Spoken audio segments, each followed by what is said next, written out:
So it's been an incredible journey. The most recent one that I like to share with y'all is treasure chest pets. So you may or may not have seen on Shark Tank, I pitched TC Pets, and that item was and still is probably the one I learned the very most from.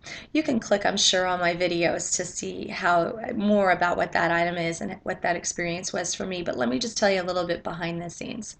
So I was at a direct response trade show. It's actually more like almost more like a convention, but there's some small booths there. And I was pitching TC Pets, trying to find a partner to put it on television. And I didn't want to just write a check. I really wanted someone that was vested and going to put in the effort that I would to make it successful. So while I was pitching, I was invited to participate in something called Pitch It to the Pros with Billy Mays, may he rest in peace, and Anthony Sullivan, who had been doing a program called Pitchmen on Discovery Channel. And so I entered this contest. There were a little over 100 inventors, and I won first prize. It was actually my first time winning a contest kind of thing. It was very exciting.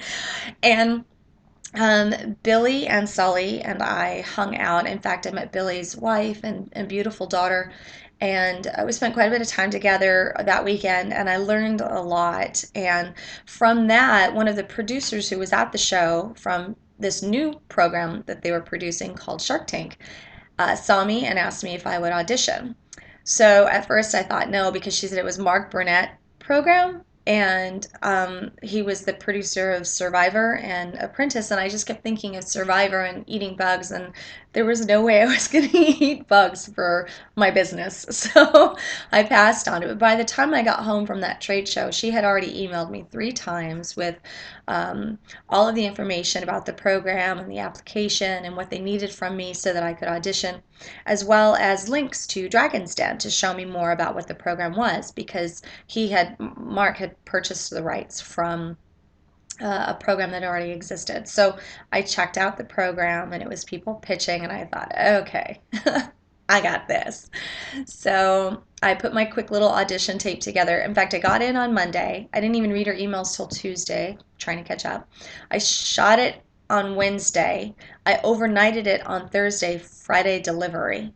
And Friday was the cutoff date for auditions for Shark Tank, which I had found out at that point had been going on for a year. So I literally just got in.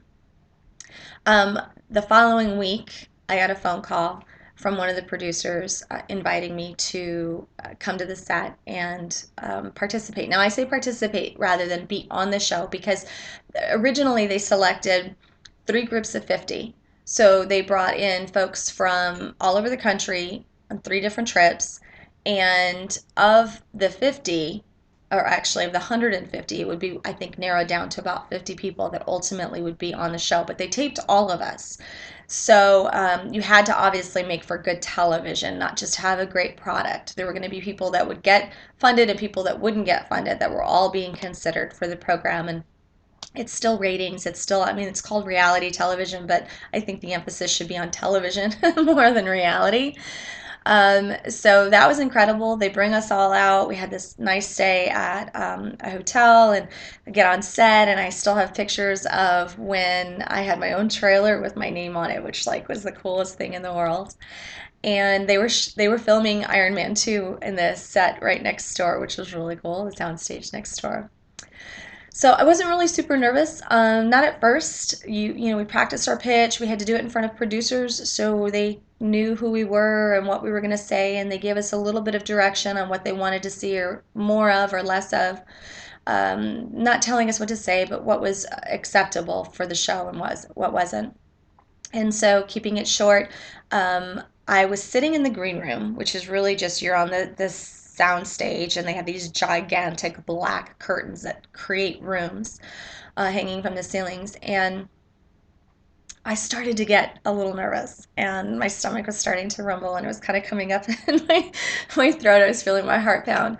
And so I took a deep breath, and I just tried to get centered. One of my favorite movies is Peaceful Warrior, and it's just all about um, living in the moment. I think more than anything is the lesson that I get out of that movie. But it's written by Dan Millman, who it's based on a true, loosely on a true story. And so I reminisced and I took a few deep breaths in through the nose and out through the mouth. And that little voice inside just said, Lisa, it's only a job interview. And like put it in perspective for me. It is. I'm applying for a job to run my own company. Forget the cameras. I've been on TV. I've done plenty of that stuff. That wasn't nearly as big of a deal as trying to get this funding that was going to help make this really happen. I had blown through, I mean, I had made millions, but I had invested in real estate. This was at the bad point of the economy. I'd lost a lot, and I had blown through pretty much all of our savings investing in this business and continuing to pay my own bills for about 2 years at this point with no income. And a lot of people wonder how I lost everything. It was a very slow bleed out for me with several mistakes along the way. So I took that deep breath. I reminded myself it was just an interview. And I got on that red X, ready to pull open the doors and walk down that road. And they had told her that hallway. And they had told us what you do is you walk to that red X on the set in front of the sharks because they're like sitting across from you and you wait for about 15 to 30 seconds, depending on the shots that they're trying to take. But it feels like an eternity when you're standing there and the sharks are across the set staring at you and cameras are swimming around your head. It's terrifying. So I got right to that red X and immediately just dove right into my pitch. And I hear cut. I'm like, oh no, I messed this up already. And everybody's looking at me. So I took a deep breath again, took my time, waited for them to say okay, and then I began my pitch. And I really don't remember giving it as much as I remember, yeah, this is it. It's flowing. I'm in my place. I know my business. I know my numbers. I can do this. And it was about a 45-minute negotiation. I know you only see about 10, 12 minutes of it, I think, on the air, but it was a lengthy negotiation, and it closed, of course, with Barbara and Damon making me an offer. I went on to do the deal with Damon and not with Barbara, and to this day, I'm still eternally grateful for his assistance and what he was able to do. Unfortunately, the business just wasn't able to recover, and you've probably seen some of our knockoffs, Stuffies being the biggest one. I even pitched it to the company that it knocked turned around. They told us, we love it. It's a great idea. We're really busy right now. We can't take it on. And then they turned around and just did it a different way.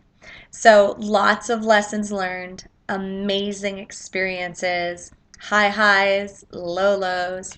I have tons of prototypes and samples and stories that I look forward to sharing with you as we create more of these programs. I have some folks that have agreed to let me interview them, like Anthony Sullivan and a few others who are considering it, and I am really excited to have the opportunity and the privilege to share with you what I've learned, what I know, and what I hope ultimately gets you where you want to go as well.